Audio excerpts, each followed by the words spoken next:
International lung health day. International lung health day বাংলাটা কি? হ্যাঁ, কি? বিশ্ব ফুসফুস স্বাস্থ্য দিবস। আচ্ছা, কি বললেন আপনারা? আন্তর্জাতিক, ইন্টারন্যাশনালের বাংলা হচ্ছে আন্তর্জাতিক ফুসফুসের স্বাস্থ্য দিবস। ফুসফুসের স্বাস্থ্য বলতে আমরা কি বুঝি? প্রথম প্রশ্ন, ফুসফুসের স্বাস্থ্য বলতে আমরা কি বুঝি বলেন?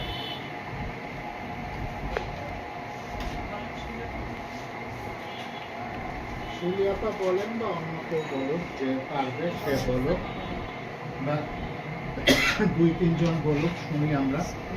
আমি ফুসফুস স্বাস্থ্য দিবস ফুসফুস স্বাস্থ্য বলতে আমরা ফুসফুসের মানে তুমি আর ভিডিও করো সুন্দর করে, হ্যাঁ উঁচা করে। ফুসফুসের মানে অবস্থাকে আমরা বুঝি, যেমন ফুসফুস কোনো রোগ দ্বারা আক্রান্ত আছে কিনা, আমরা ঠিক মতো ফুসফুসের মাধ্যমে শ্বাস নিতে পারছি কিনা, মানে সার্বিক দিক থেকে ফুসফুসের স্বাস্থ্যের অবস্থা। এটা বলতে। সার্বিক দিক থেকে ফুসফুসের অবস্থা, অবস্থা ফুসফুসটা স্বাস্থ্যবান কিনা, না ফুসফুসটা নিজেই অসুস্থ, কিংবা ফুসফুস তার কার্যক্রম ঠিক মতো করছে বা কিনা।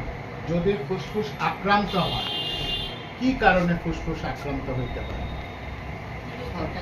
হ্যাঁ, যক্ষা একটা কারণ, যক্ষা একটা কারণ। ঠিক আছে, very good. নিউমোনিয়া আছে। আরেকটা নিউমোনিয়া, আরেকটা হ্যাঁ সিওপিডি, ভেরি গুড। আর অ্যাজমা, ঠিক আছে। আর লোয়ার রেসপিরেটরি ট্র্যাক্ট ইনফেকশন। আচ্ছা, respiratory tract infection, pleural effusion, ঠিক আছে। আর কিছু? বসো তুমি। Pulmonary obstruction. আপনারা 3টা জিনিস বলেন নাই, যে 3টা জিনিস আমি শুনতে চাইছি। একটা হচ্ছে সিওপিডি, বলছেন? Very good.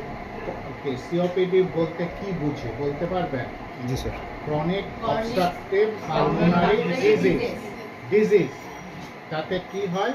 ফুসফুসের ভিতরে যে বাতাসটা আমরা নেই, বাতাসটা আমরা সঠিকভাবে বের করে দিতে পারি না, কিছু বাতাস আটকায় যায়।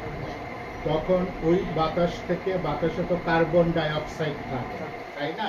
ভিতর থেকে আইসা কার্বন ডাই অক্সাইড